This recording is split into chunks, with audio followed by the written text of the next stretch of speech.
En Adobe Premiere Pro, existe una manera sencilla de identificar qué videos o materiales dentro del panel de proyecto han sido añadidos a la línea de tiempo y cuáles no. Hacemos clic en el icono de 3 líneas del panel de proyecto y seleccionamos Visualización de metadatos. En el buscador, escribimos Uso del. Luego, activamos las casillas Uso del video y Uso del audio. A continuación, localizamos las columnas Uso del video y Uso del audio. Para mayor comodidad, podemos reubicarlas al inicio.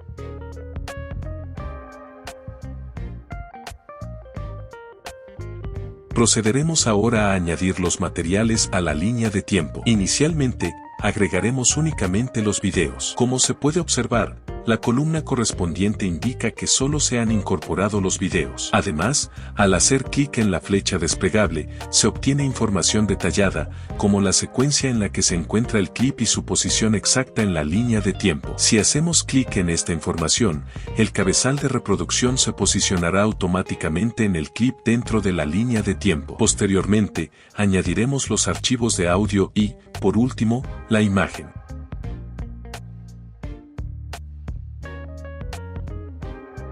Cabe destacar que, si un material se duplica, recorta o inserta en otra secuencia, esta información se reflejará en la columna correspondiente. Dale me gusta y suscríbete, deja tus dudas y comparte.